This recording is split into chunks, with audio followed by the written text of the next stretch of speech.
Over the past 30 years, rhythm games have become one of the most beloved and culturally impactful video game genres. Influential titles from the mid to late 90s, like Parappa the Rappa and Beat Mania, became surprise hits and were soon followed by games like Dance Dance Revolution, Jammer Lammy, Poppin' Music, Donkey Konga, Taiko Drum Master, Guitar Freaks, Drum Mania, and of course, Guitar Hero and Rock Band.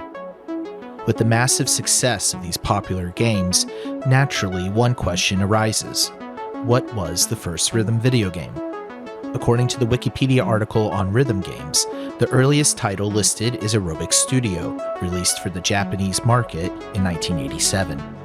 2 years later, it was localized for North America and published as an NES title under the name Dance Aerobics.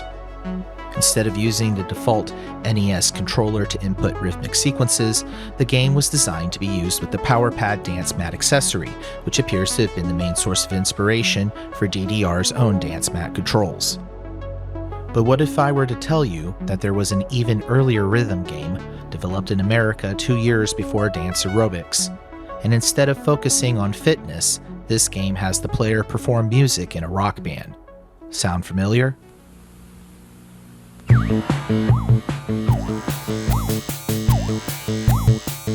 This is Jammin. Jammin was developed by a small team of artists and engineers at Atari Games between 1984 and early 1985. As seen here in this videotape footage, the game features many of the same concepts and gameplay mechanics found in future rhythm games. The player assumes the role of a drummer, and during each level, they must play 4 different drum patterns before proceeding to the next song. The player must listen carefully as the computer performs the drum pattern first, and then the player repeats the same sequence immediately afterwards.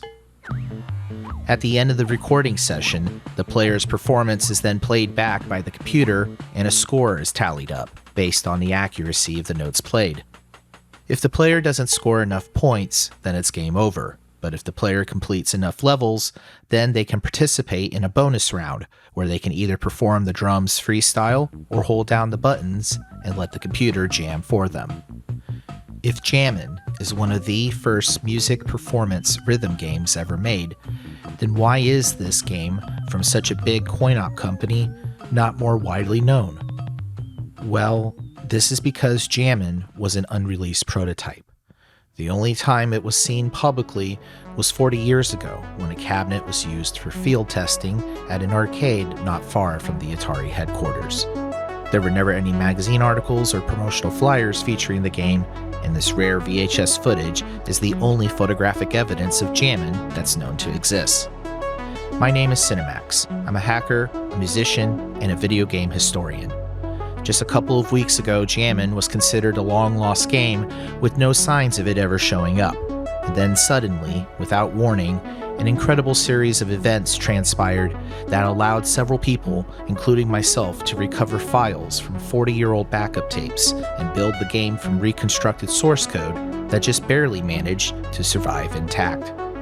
This documentary aims to chronicle not only the development history of this pioneering arcade game, but also the journey of how Jammin was rescued and made playable for the first time since 1985.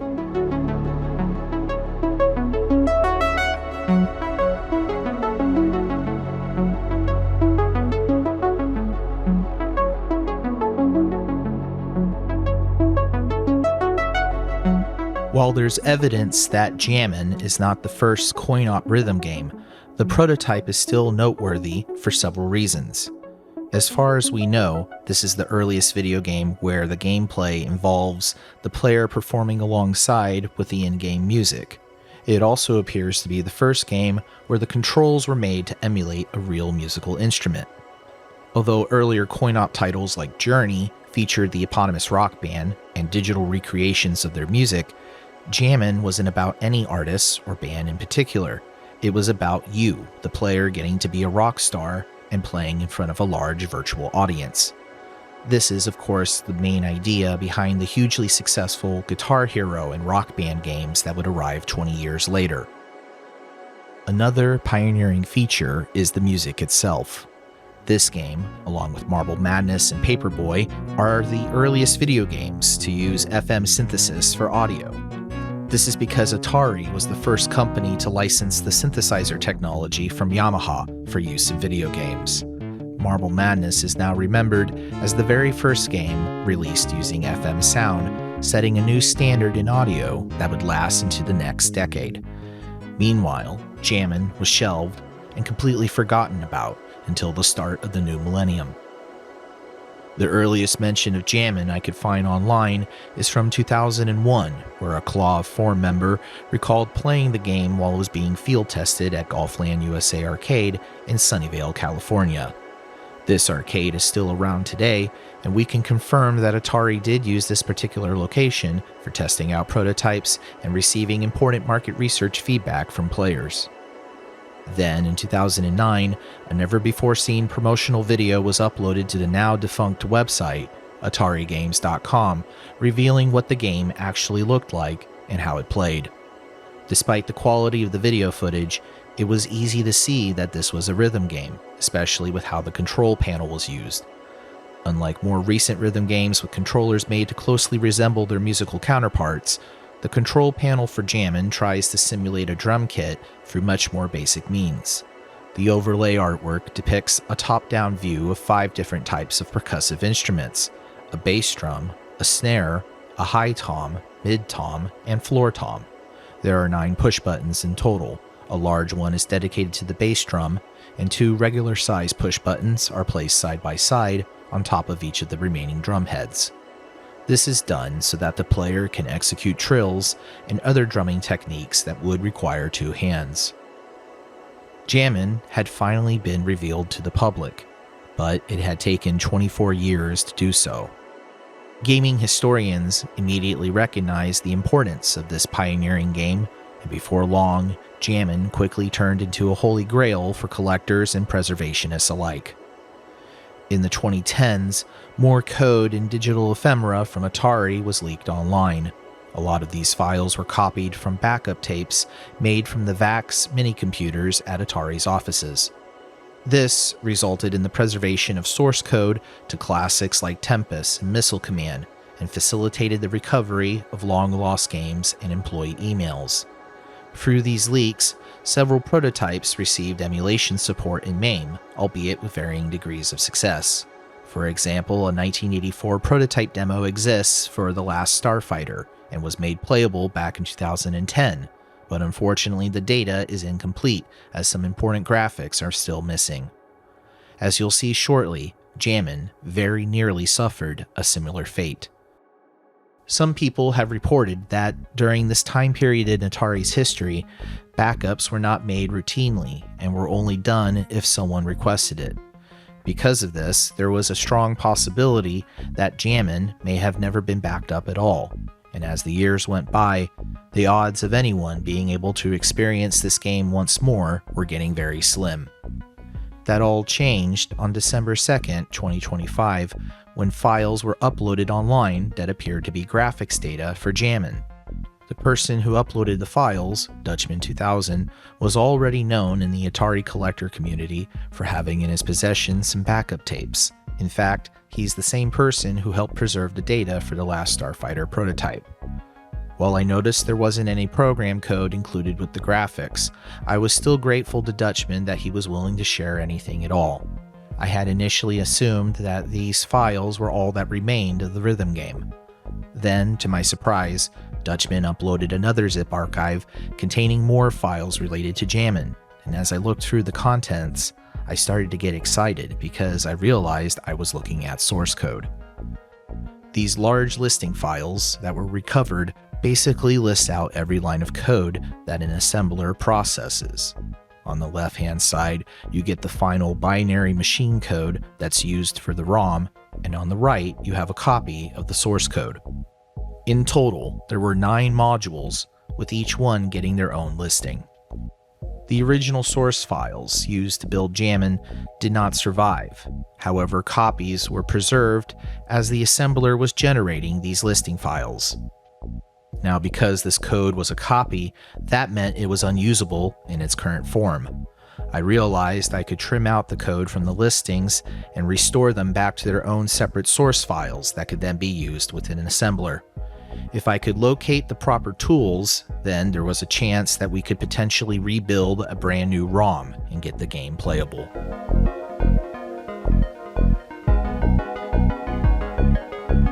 At this point, I started doing more research to find out who was involved in the prototype's development. The first resource I looked at was an archive of fax mail uploaded back in 2001 by Jed Margolin, one of Atari's longest-serving hardware engineers. Searching for the game's title on his website led me to an internal email from 1985 by an animator named Deborah Ann Hayes. It turns out she worked on Jammin' along with two other games, which she referred to as Pack Rat and Dungeons. These two games would be released later that year as Peter Pack Rat and Gauntlet. Shortly after finding Deborah's email, Dutchman confirmed that a software engineer by the name of Robert Weatherby was the main programmer and project lead for Jammin'. If you know your Atari games history, you'll recognize his name as he worked on several successful coin-op titles for the company, including Super Sprint and Road Blasters. 10 years after Jammin', Robert created the game concept and scenario for one of Atari's last major hits, the light gun rail shooter Area 51. His bio on Moby Games also reveals that he graduated from West Texas State University in 1979 with a degree in music education. In an interview with Atari programmer Dan Oliver, he recalls working on VCS games with Robert back in 1983. Quote, "He barely had any programming experience, but without hardly any programming manual and probably 10 minutes of instruction from me, he had a game up on the VCS in a couple of weeks. He got it from the get-go. He was just out of college with a degree in music. He was way into music and audio." Unquote. I think it's safe to say that Robert's appreciation of music directly inspired Jammin', which also might be his very first coin-op game. As I was working on restoring the source code, Dutchman found VAX emails related to Jammin' written by Robert himself. On November 7, 1984, the game was available to play at the Atari offices for internal feedback. This message also confirms that Jammin' was a working title and was intended to be replaced with something else. Then, on January 14, 1985, a follow-up internal email was sent out. There will be a meeting on Tuesday, January 15th, at 2 p.m. in the conference room to discuss further direction, i.e. redirection, of Jammin'. If you observed the focus group, we would welcome your comments on the game. Even if you did not make the focus and you have any comments regarding the game, please attend. From these messages, we can deduce a rough timeline. Jammin' was already in the late stages of development and was ready for field testing by the end of 1984. The last known mention of the game appears in Deborah's departure letter on February 22, 1985. It must have been some time after this point that Jammin' was permanently shelved. We don't have an official answer yet as to why the game was canceled, but we'll discuss what might have contributed to its demise later in the video. Despite all of this, parts of the game did survive elsewhere. 3 music tracks originally written for Jammin' would later be reused in Robert's next project, the top-down racer Super Sprint, released in 1986.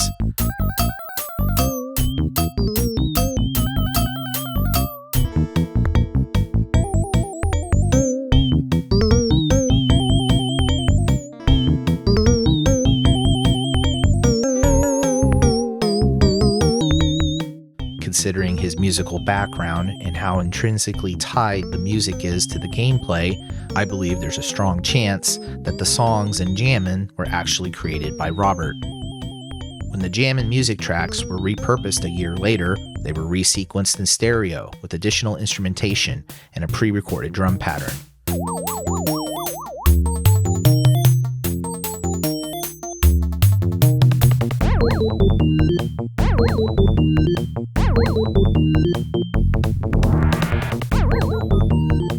These enhancements were likely done by the sound engineer and composer assigned to Super Sprint, Hal Cannon.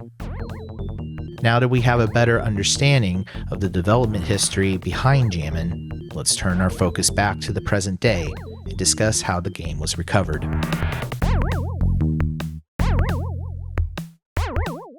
When I first started looking at the listings, one of the first things I noticed was that Jammin was written for the Zilog Z80 CPU, which is very unusual for Atari. The company went through various CPUs as technology evolved over time, but the Z80 was not a processor they were known to program for. Another unusual finding is that the music driver and game program both run on the same CPU, unlike other games which require the use of two separate processors. This also means that the listings contain the source code for the FM instruments and the music sequence data, which, as far as I know, are the only surviving examples for any Atari games title. The listings also revealed that the Macro 80 assembler from Microsoft, also known as M80, was used to build the game. Thanks to the website cpm80.com, a copy of the original program was available to download, and I was very happy to see that it was the exact same version used to build Jammin. M80 was written for the CPM operating system, which I had never used before, so after some sleuthing online, I learned about the CPM emulator known as MyZ80, and ran that application inside yet another emulator, DOSBox. This was also the first time I had dealt with code written in Z80 assembly, and so I had to rely on my previous experience of working with the 6809, another popular 8-bit CPU at the time. Using a manual scan as a guide, I figured out how to import and load the Jammin source files into M80 and assemble relocatable object files. The REL files could then be loaded into a linker utility to produce the final machine code for the ROM. At the bottom of every listing file is something called the symbol table. This contains all the symbols referenced in the listing, along with their locations in memory. I compared my newly generated tables with the originals to verify that everything was matching up correctly. Since we were using the exact same assembler from 40 years ago, it didn't take very long to get the first file building correctly with no fatal errors. While the first module was built successfully, 8 more still remained. We still weren't out of the woods yet. Listing files can be deceptive because it's hard to say with absolute certainty that everything appears to be complete without actually going through all the code first and verifying if it builds correctly. This is extremely important because if any lines of code are missing, then that means we have data loss. As the assembler finished building the 7th module, I started double-checking the symbol table, and that's when I realized my fears had become reality. Even though there was only one mismatching table entry, the latter portion of the new listing file did not match up with the original. I skimmed through the original listing to see what went wrong, and immediately saw the problem. I'm not sure what could have caused this, but there was a gap in the listing file. This row of numbers with the commas is all that remains for this particular line of source code. I asked Dutchman if he was able to look at the original file on the backup tape, and he did confirm that this gap was also present there. Some nasty unknown glitch had permanently deleted 27 bytes and a nibble of game data. And thanks to the cryptic symbol names, I wasn't exactly sure what was missing.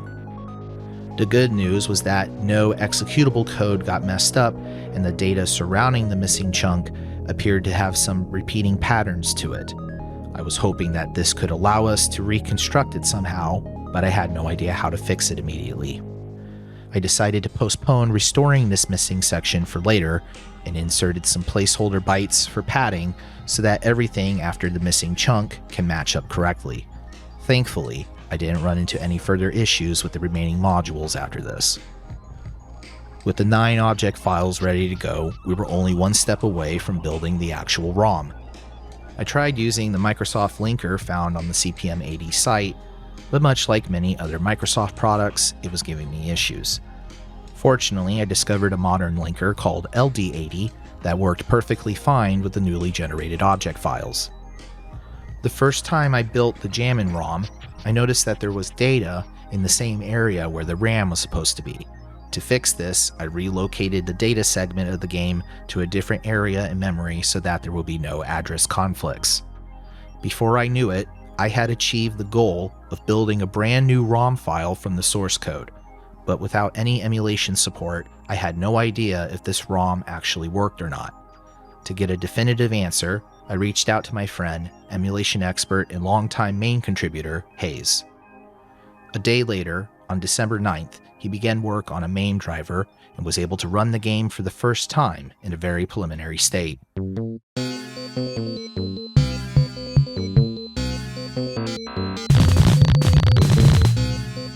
The inputs and sprites were not implemented yet, but the game actually booted up, which was incredibly exciting to see. Not long after Hayes figured out how to get the sprites working, another MAME contributor by the name of AJR Hacker noticed something familiar about the emulated hardware. Sharp-eyed viewers might have noticed earlier that the arcade cabinet seen in the VHS footage appears to be the same kind manufactured by Nintendo in the early 80s. That's right, Jammin was a conversion kit game meant to run off of the Z80 CPU used for Donkey Kong, with an additional Yamaha FM synthesis chip for audio. Conversion kits were getting really popular during this particular time in history, as the North American video game crash just happened 2 years earlier. These kits were essentially seen as a stopgap solution to help keep the coin-op industry afloat. Arcade operators liked the idea of reusing expensive hardware for multiple games, and because conversion kits didn't come with their own cabinets, they were much cheaper than buying an entire machine. Considering the popularity of Donkey Kong, it makes sense to produce a kit targeting that game's hardware, since there would have been a lot of DK machines sitting around either collecting dust or being disposed of entirely. With this newfound insight on the game's hardware, an interesting juxtaposition emerges between Jammin and all the other projects Atari were developing at this time. Atari had at most 10 games in development at a time. They hoped that maybe one would be stellar. One would produce some money. Maybe the vast majority of them wouldn't see the light of day. So we had 10 teams working on different games simultaneously, and most of them were not accepted. Now, another interesting thing about Atari culture is on Friday afternoon, one could travel around to all the labs and play games, so that you could go and play a game and contribute, hey, I don't like this, or it crashed here, at any state of the game. So Fridays at 1 o'clock, stop development, and now we walk around. Several teams of engineers and artists were working on their own prototypes with groundbreaking graphics, running on the latest state-of-the-art tech.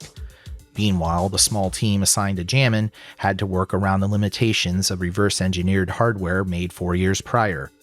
Even the Yamaha chip itself had to be reverse-engineered. Earl Vickers, a member of the audio group, negotiated with Yamaha for exclusive rights to this Yamaha FM chip. We had the exclusive rights for 1 year, which means that no one else was able to use FM chip. So it made the possibility of a differentiator of our products in the marketplace. So it was really fun to have a beautiful new sound in our games. We got the chip. I sat down and looked at the Yamaha manual, and it was in Japanese. I do not read Japanese, so the only thing I could do was just start poking into registers to figure out how the heck do you use this chip. And eventually, after a lot of kind of Jimi Hendrix kind of sounds, which were fantastic, I don't know how to repeat them, we got it working. Further evidence of this reverse engineering can be seen in the source code comments, with some of the music's FM instruments having references to mystery parameters.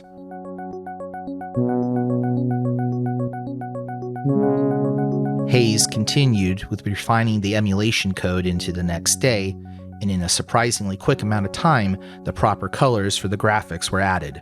While playing the game, he noticed a graphical glitch in the background of level 2, and he confirmed that this was the missing data mentioned earlier. So it was actually the background tile map that got corrupted. He then proceeded to restore the background tiles to the best of his ability, and I quickly pulled up the VHS reference footage, desperately hoping that the cameraman caught a glimpse of this particular background. With a running time of almost 5 minutes, the footage barely contains any close-ups of the CRT. Instead, the camera mainly focuses on the player's hands interacting with the unconventional control panel. Whenever the footage does cut to the gameplay, the background is almost always obscured by a text box. As I continued scrubbing through the video, I began to relegate my excitement and accept the possibility that we may never know what this background looked like. Then, at the very end of the video, with only 20 seconds remaining, there it was. I couldn't believe it. It was the missing tiles. We could actually reconstruct the data now with a high degree of accuracy. Using Hayes' background restoration as a jumping off point, I loaded the partially fixed ROM into a developmental build of MAME. Armed with a debugger and a screenshot of the reference video, I got to work and went through several minutes of trial and error as I punched in different hex values for the tile map. The low resolution of the videotape footage still made it a challenge to quickly identify which tiles were used, but it was literally better than nothing. Once I felt that this was the best we can do at restoring the background, I sent the revised graphics data over to Hayes. After some last-minute refinements with the audio, the emulation code for Jammin was approved and merged into MAME's codebase on December 13, 2025. We are insanely lucky that 1. The damage done to the game's data was relatively minor, 2. It affected a part of the game that turned out to be repairable, and 3. Out of the 5 unique backgrounds made for Jammin, the one that got messed up just so happened to be the only background visible for more than a few seconds on that videotape. Again, I cannot stress enough how fortunate we are to be able to repair the missing data like this. It really does feel like some sort of preservation miracle.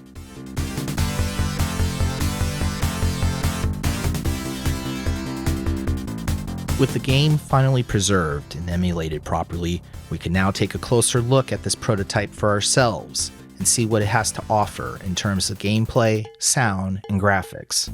Perhaps we can gain a better understanding on why Atari chose to give Jammin the axe. Let's examine the artwork and animations first. There are multiple guitar player sprites that appear throughout the game, with 2 different character designs and palettes chosen at random with each level. Some of the characters themselves are also novel and inclusive.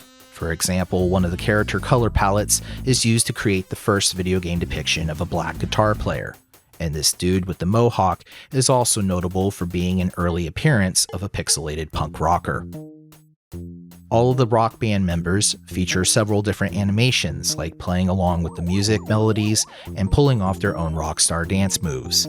Sometimes, at the start of a new song, the player character will automatically perform a drum fill or flip a drumstick into the air. The drummer's left shoe is constantly tapping on time to the beat and seems to be mimicking the motion of tapping a hi-hat pedal. It also acts as a visual metronome to help the player keep track of the tempo. This high level of detail in the animations for Jammin can be seen in the non-animated artwork too. You can argue that the backgrounds for each level act as an early example of environmental storytelling. At first, the band is playing for just a couple of people at a small park, but as the player gets better and better, so do the venues. If the player is good enough, they'll get to play in front of a music festival or even a sold-out arena show. In the source code, this line of code implies that the 5 backgrounds were created out of order first and then later rearranged to create that sense of progression. Now, let's talk about the audio. While Jammin holds the distinction of being one of the first games to use Yamaha's FM chip, the music doesn't exhibit the same level of impressive sound design that we're used to with other game soundtracks from Atari.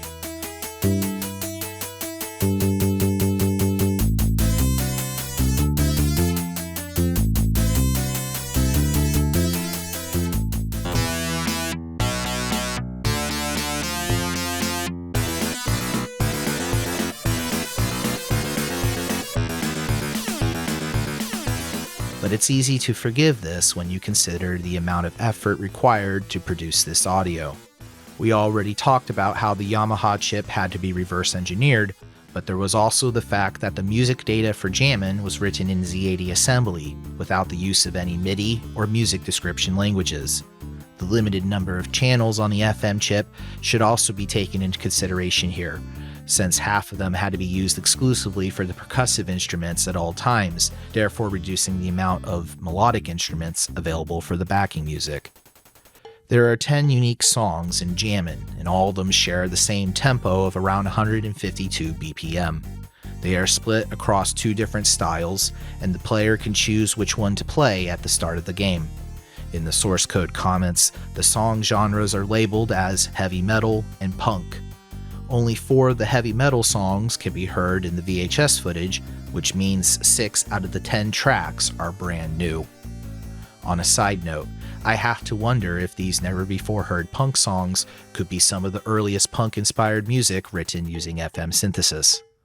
Regardless of how simple this early chiptune music can sound at times, one thing is for certain. Jammin still has some catchy bass lines and melodies that will get stuck in your head for days. And with that, we turn our focus to the gameplay. Like any good arcade game, Jammin is very challenging. As the player progresses through each song and level, the difficulty increases, and since we're talking about a coin-op game here, this comes as no surprise. What is surprising is the amount of accuracy required, especially in the later levels. The game will penalize any mistakes made during the song, including notes that are missing, too many extra notes, and notes that are offbeat.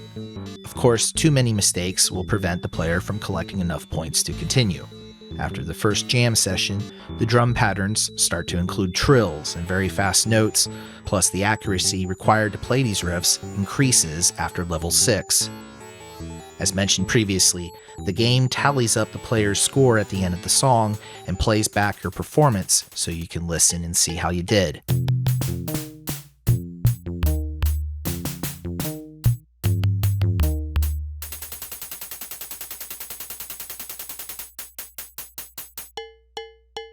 In a time before digital audio workstations and cheap electronic drum machines, this playback feature was innovative and is mentioned as a selling point during a track mode to entice players. Though there is a lot of similarities between Jammin and the modern rhythm game, there is one major difference that does stand out. The duration of songs heard in Jammin are much shorter than one would expect. Since the mid-90s, gamers have been used to rhythm games with full-length tracks that play for a couple of minutes. But despite the soundtrack for Jammin containing 10 songs, their total combined running time is just under 6 minutes. The game also only has 10 levels, though it looks like they were planning on adding more before they were later commented out in the source code. Another noticeable difference is the lack of a note scroll or a visual guide displaying the upcoming notes that need to be performed. This would have greatly helped with reducing the gameplay difficulty, but in 1985, scrolling graphics were still very difficult to pull off without specialized hardware, which means it would have been downright impossible to do with Donkey Kong's outdated graphics capabilities. I think a lot of these problems with song length are just simply due to the limitations of the hardware at the time. But more importantly, I think the song length issue might also be the result of coin-op necessity. All arcade manufacturers were concerned about making profitable games that could bring in revenue for arcade operators. In order to do this, the playtime for the player must be limited to only a few minutes so that the coin slots are ready to accept another quarter as soon as possible. The short song durations in Jammin allow for a quick player turnover rate, but this too makes the gameplay feel less like you're playing an actual song and more like you're doing drum practice. I don't think this was the main reason why Jammin was cancelled though. As we'll see shortly, Jammin was a paradoxical game as it was both ahead of its time, yet out of date. The effort to have realistic drum controls with just push buttons was a good attempt at innovative player input, but it's just not the same or as fun as hitting physical drum pads with some sticks. It wouldn't be until the late 90s that games like MTV Drumscape and Konami's Drum Mania would bring a faithful drumming experience to the arcades for the use of an actual modified electronic drum kit. While Jammin was ahead of its time with how players interacted with the game, I think the choice of having Jammin run on common Donkey Kong hardware might have been the final nail in the coffin. The ubiquity of Donkey Kong could have given Jammin the potential to sell a large number of conversion kits, but by 1985, the hardware was already 4 years old and showing its age. When you compared Jammin with other Atari titles that were developed in the same year and running on more powerful hardware, the rhythm game feels like an older title, even though that's not the case. Honestly, it's kind of puzzling to think that Atari was willing to develop a conversion kit for a hit game produced by a competitor.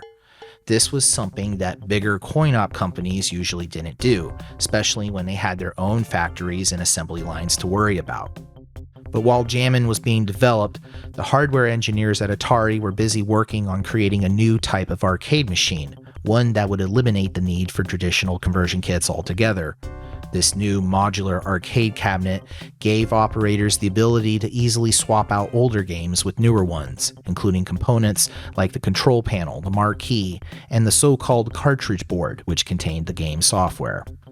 This resulted in the System 1 and System 2 platforms, which would become the home to many of Atari's coin-op titles for the next 2 years.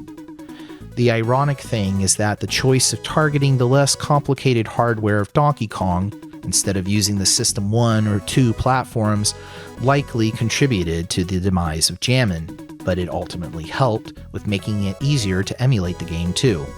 By reusing the DK driver in MAME, it allowed us to resurrect the game in record time without having to do too much guesswork with the hardware. The game's relatively small code base and being able to use the same assembler further contributed to greatly speeding up the process of getting the game up and running as well.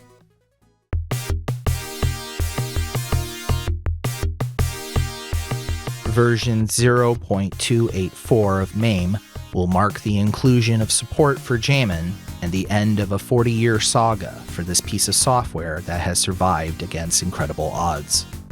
The unlikely recovery of Jammin would not have been possible without the collaboration and effort of collectors, programmers, and experts all across the country and around the globe.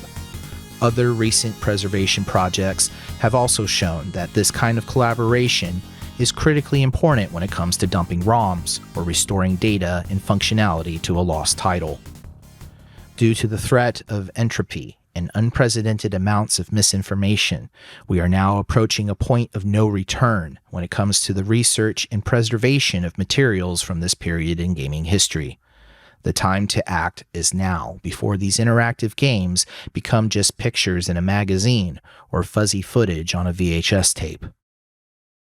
I would like to conclude this video by saying it's been an honor to document this journey and to be part of the group of people responsible for recovering one of the most highly sought after and historically impactful video game prototypes.